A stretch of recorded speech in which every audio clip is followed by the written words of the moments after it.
You've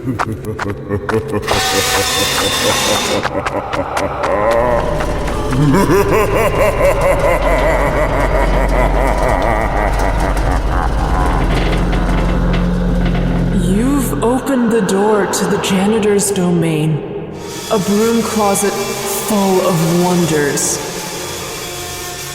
Beyond the plungers, brooms, and unknown items of disgust are memories of the past. The memories you are about to hear are not for the faint of heart. The memories are meant for mature audiences only. Listener discretion is advised. Prepare yourself for Tales from the Janitor.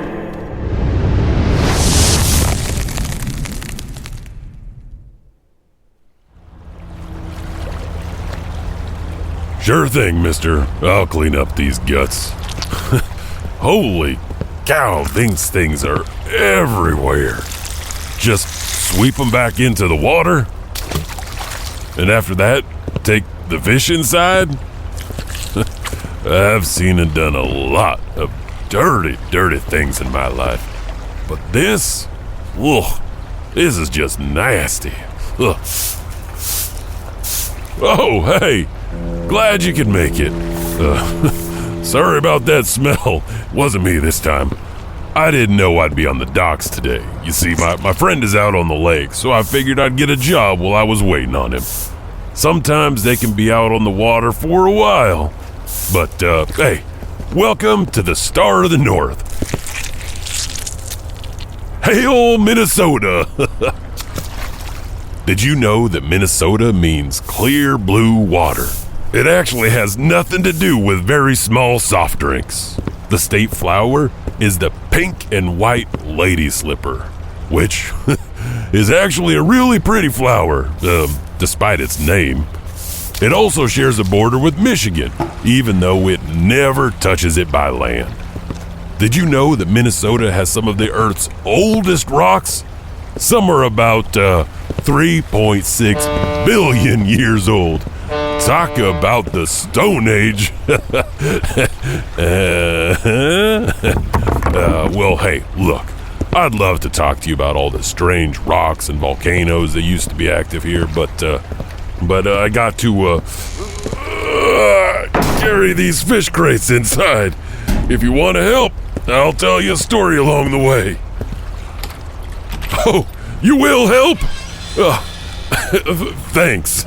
Now, tell me, have you ever stopped to just look up at the lights in the sky?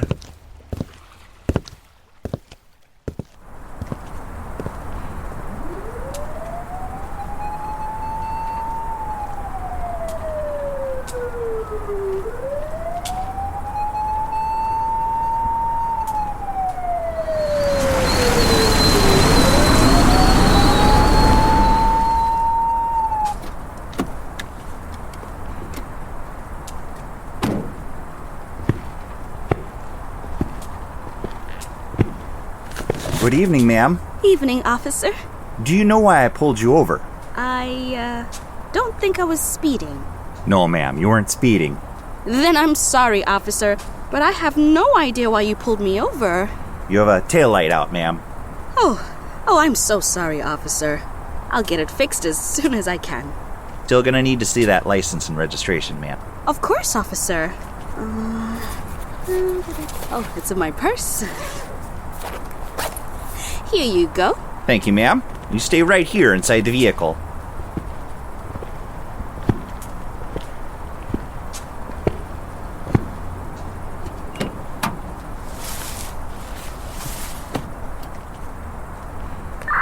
Dispatch, need to run a license.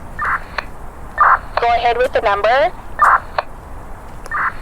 Tango 52938. Tango 52938. One moment, please. Vehicle registered to one Lucy Vita. Address is 547 Ross Street, Warren. No prayers. Well, thank you, dispatch. That was quick.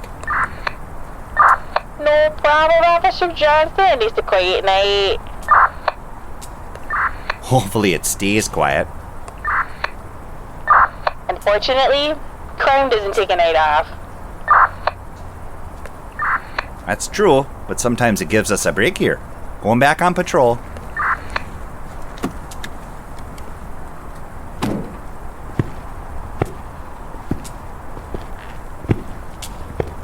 Alright, ma'am, here's your license and registration back. I'm gonna give you a warning, ma'am, but make sure you get this light fixed tomorrow. Aw, thank you, officer. You be safe out there, ma'am. I will.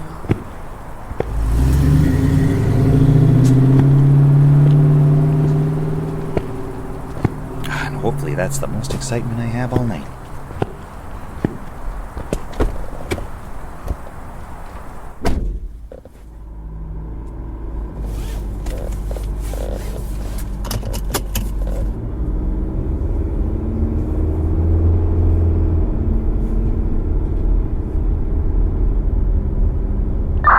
Vehicle accident at State Highway 1 and 7th.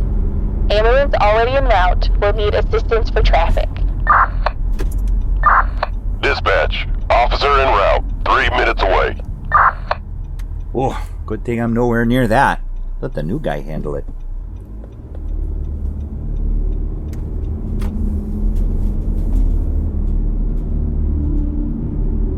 Oh, what is that?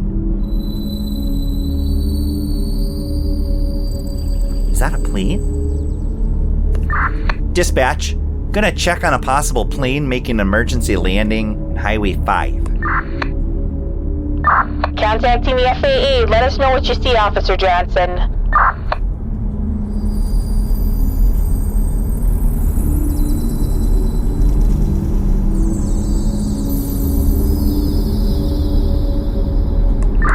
Turning on Highway 220, light is still airborne. FAA reports no planes in distress in the area. Could be unregistered, maybe military? I'll contact local base and call into Canada.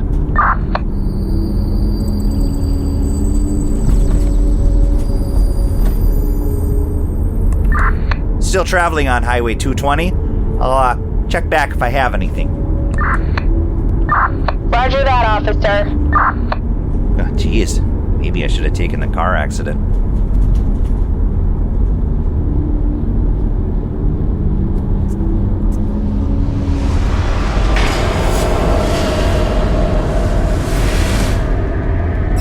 What the?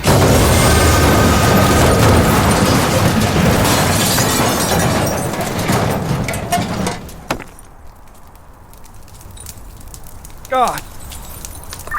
Dispatch. Help. Officer in need of assistance. Where are you at, Val? What happened? A Highway 220. Something attacked my car. It was not another vehicle. I don't know what the heck it was. Officer needs assistance. Located on Highway 220, vehicle in accident. Oh, please hurry.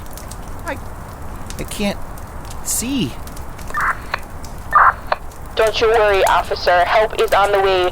All available officers, please report to Highway 220 near Highway 5. Officer is injured. I repeat, officer is injured.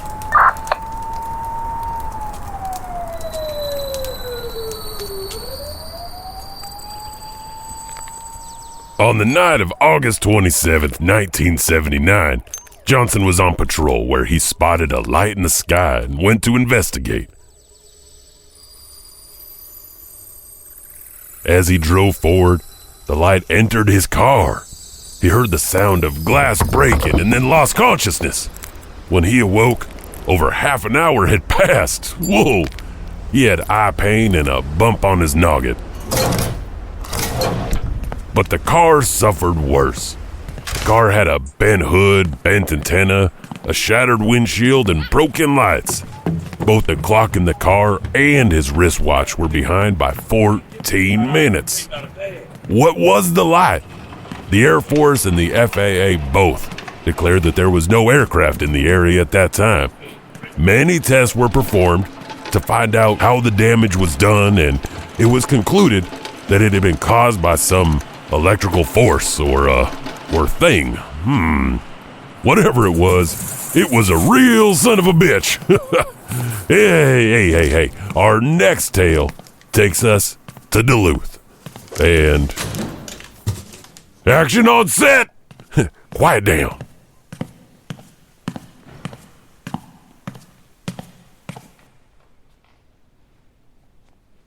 You nervous? No, not really. You think he'll show up? He has to. What if he's light? Then we'll deal with that when the time comes. I say we just take the money.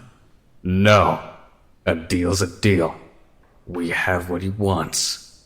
He'll pay. Do you think this story will have a happy ending? No story has a happy ending, especially if it had a happy beginning.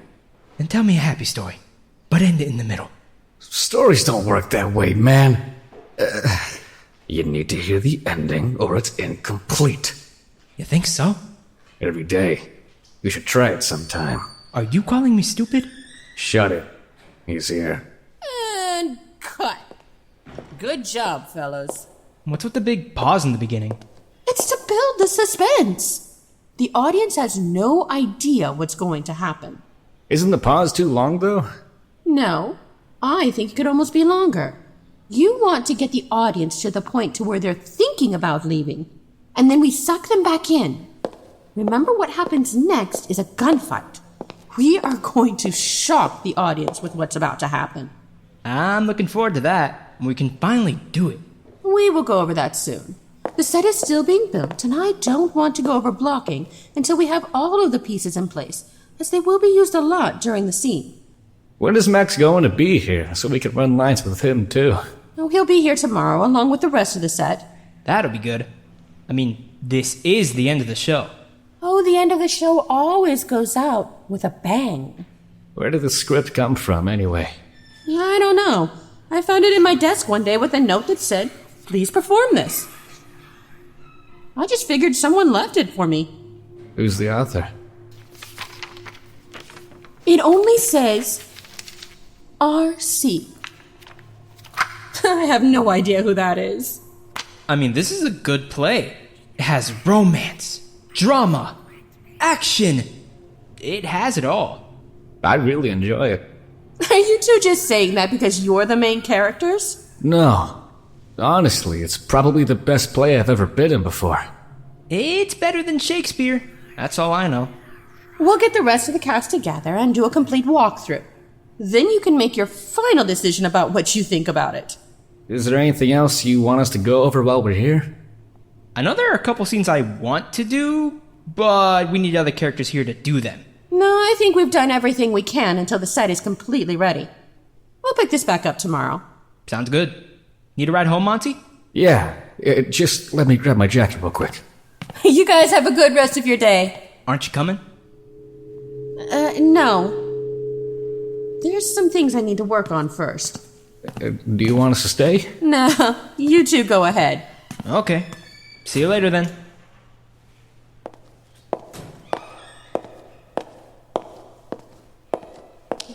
Okay. Luke is going to come in from stage left, take 7 steps, say his lines, show the money, and then throw the bag up into the air. And then he takes out the machine gun and starts shooting. Leon and Monty will hide behind the produce. Oh, wait. Mona gets shot. Okay. You'll need to come in on this side, and Leon will need to be on that side. This legend is from the Duluth Playhouse. It is said that this place is haunted by the spirit of a frustrated playwright.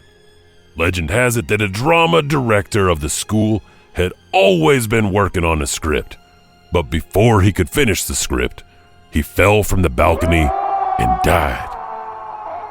The play was unknown to anyone until the script mysteriously appeared in an English teacher's desk with a note saying simply, "Please perform this." The play has yet to be performed. Maybe one day we'll get to see it. Life is one big wonder. You just have to be present. Our next story takes us on the water, where we hear an interesting tale about something that may or may not be happening in Mille Lac Lake.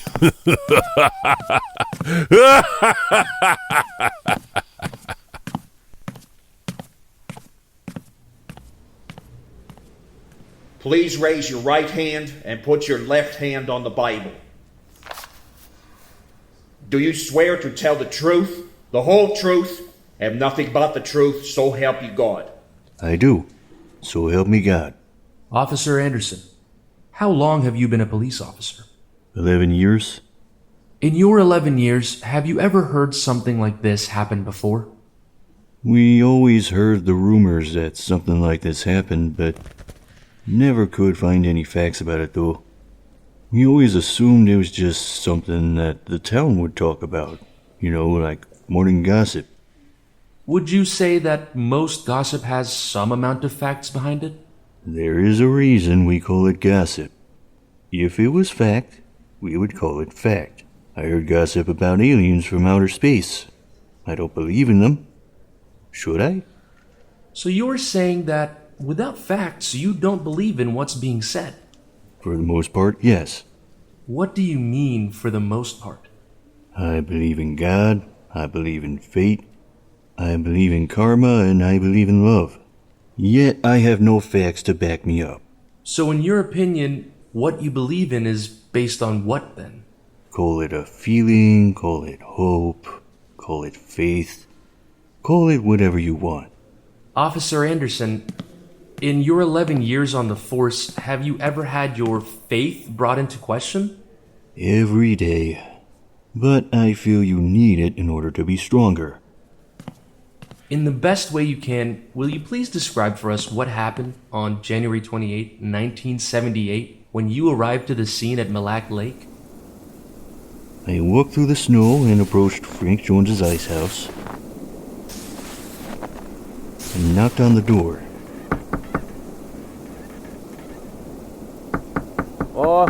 Just a minute. My pants. Oh, here. Where's my bra? Hey, forget about it. Don't just forget about it. Just forget about it. Open up, Frank. Coming. I'm sure you'll come for him. Just 1 minute.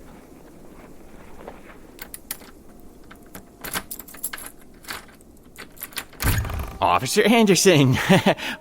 What a surprise. What can I do for you? We got a call about some prostitutes in the area. Have you seen... Ma'am? Hi, officer. I'm sorry, I don't think we have had the pleasure of meeting. I'm Frank's friend.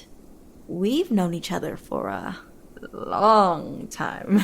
Frank, how come you've never shown your friend to the town before? Oh, I just got here this morning. And I knew Frank was out here, so I came by to be with him. Since I've known him, he's always been a master baiter. That is mighty nice of you. Frank was telling me all about ice fishing and what he likes doing to the, ice hole. It's a dark hole. I can see that. All I know is that it is a big ice hole.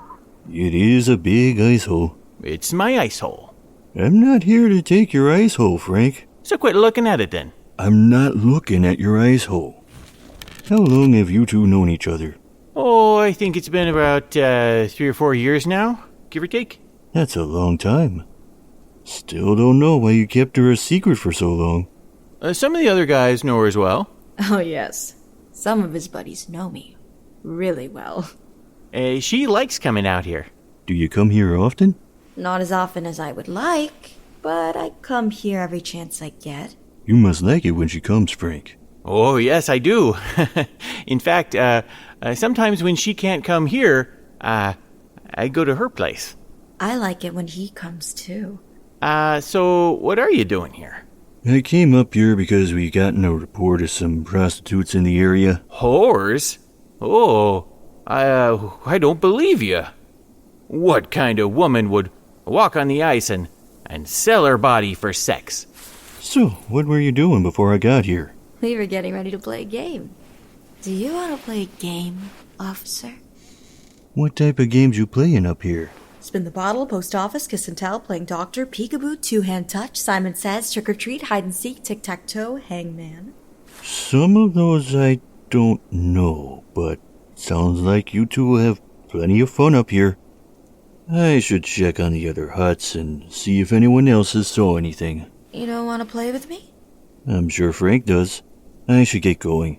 Okay, well, talk to you later, Officer Anderson. Have a good time, you two. Oh, we will, officer. So, what do you want to play first? Ring around the rosy.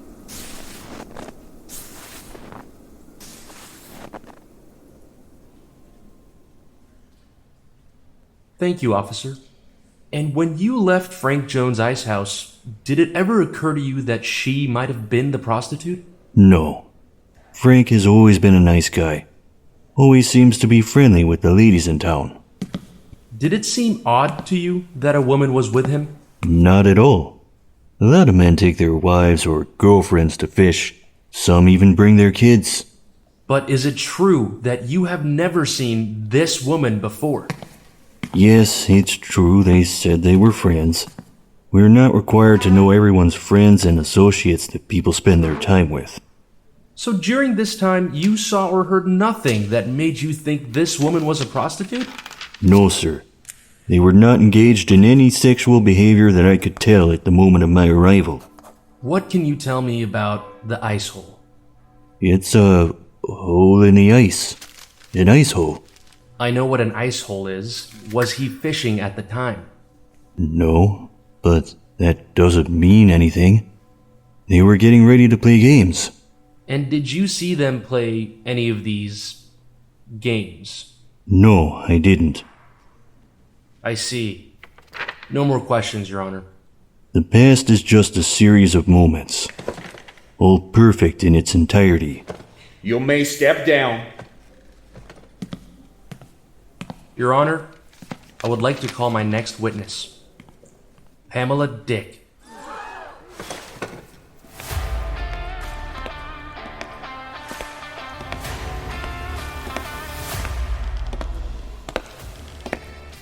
Please raise your right hand and put your left hand on the Bible.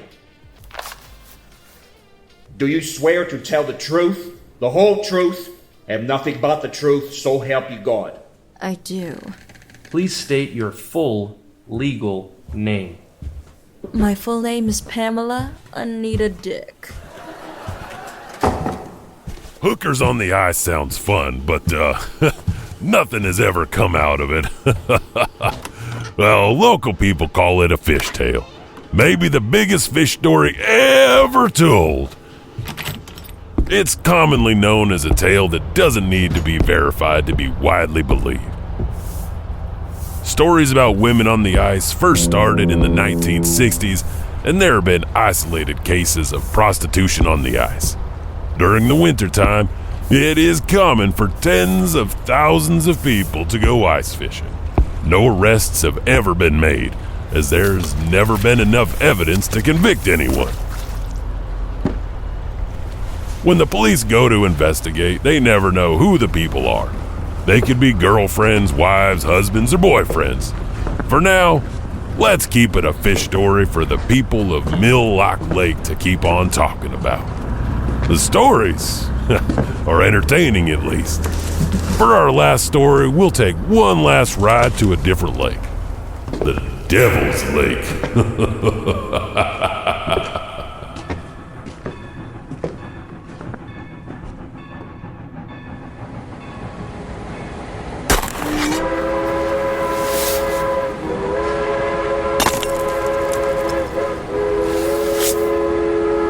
It sure is a nice night tonight. A little cold for August, but the sky is clear. I haven't seen a sky like this in a long time. Hopefully it stays nice the whole trip. Nights like this make you think it's actually a wonderful world. It's like the stars are saying, I love you. Don't you be getting sentimental on me. Are you telling me you're scared of a little emotion? In any case, there are 75 souls on board. Are we ready to leave? Check to see if we are good to release. Steam levels are good. Then we are good. Last call. All aboard!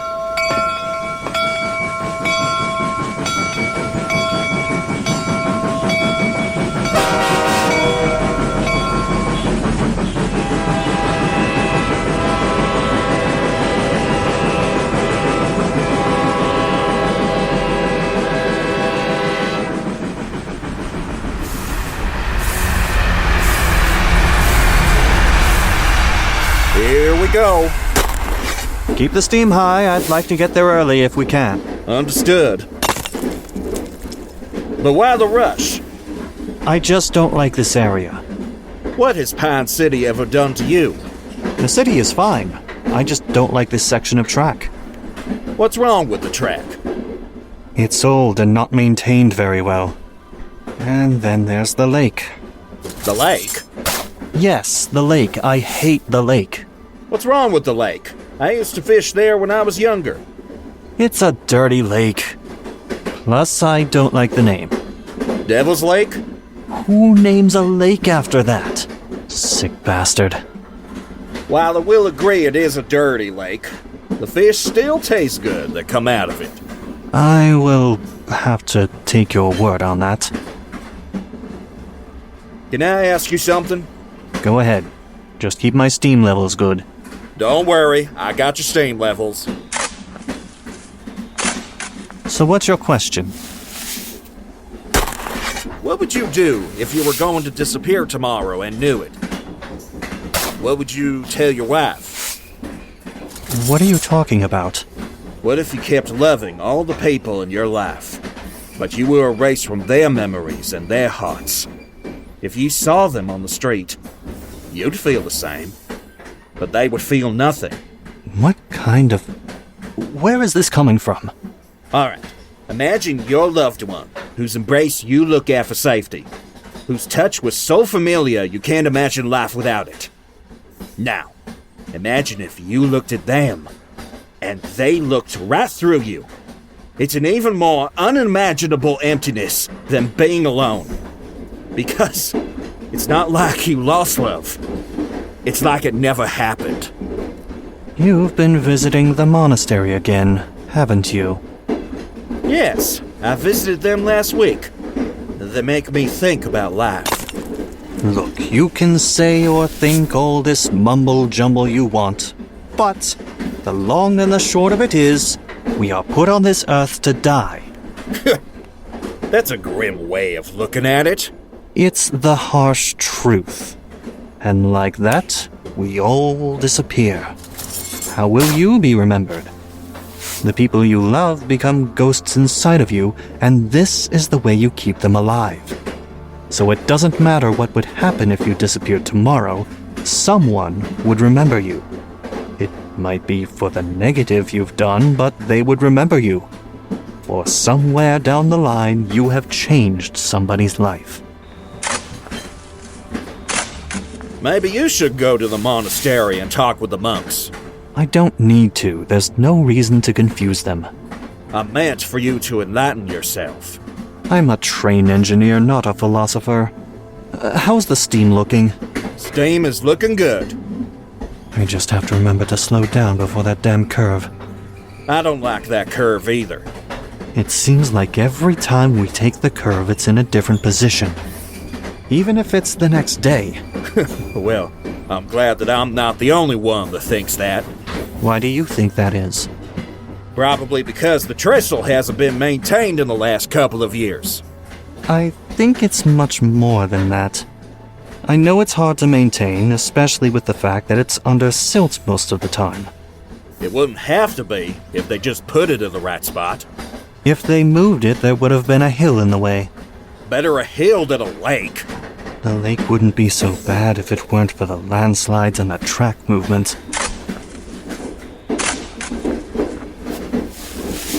How much further until we hit the curve? Shouldn't be that much further. Just let me know so I can bring the pressure down. You know, your question earlier's got me thinking. What question was that? What would you do if you were going to disappear tomorrow and knew it?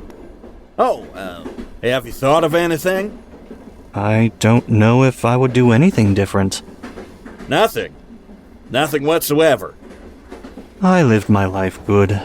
Have a good family, good wife. I don't know if I would want to change anything.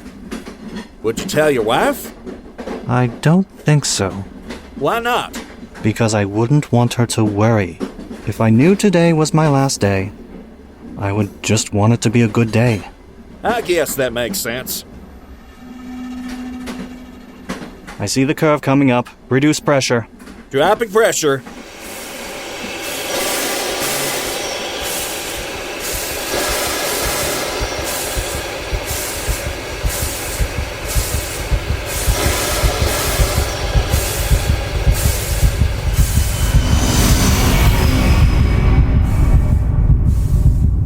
Oh, damn it. Drop all the pressure. Drop all the pressure! We need to stop this thing now! Full steam release. What's wrong? The damn track is gone. We're going right for the lake. We ain't going to be able to stop in time. Go ahead and jump out. Save yourself. I ain't going unless you're going. Don't be a fool. Save yourself. All these passengers on board can't save themselves.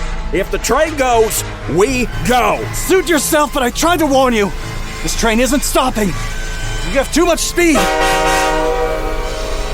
Maybe we won't go in the lake. Just come off the tracks.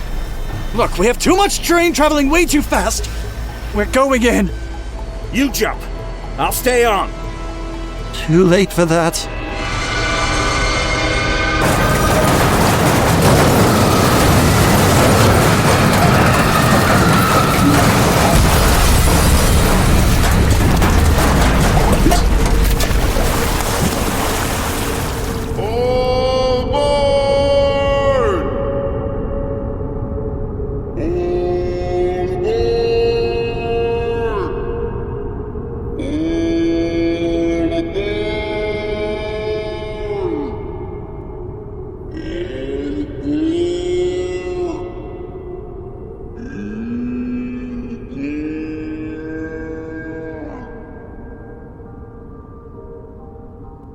Train safety was never at a high point during its creation, and up until the mid-1900s.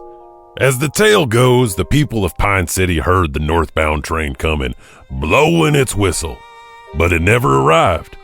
Upon investigation, they saw the landslide and the tracks disappearing into the lake. There's no record of this ever happening, as the newspaper archive doesn't go back that far.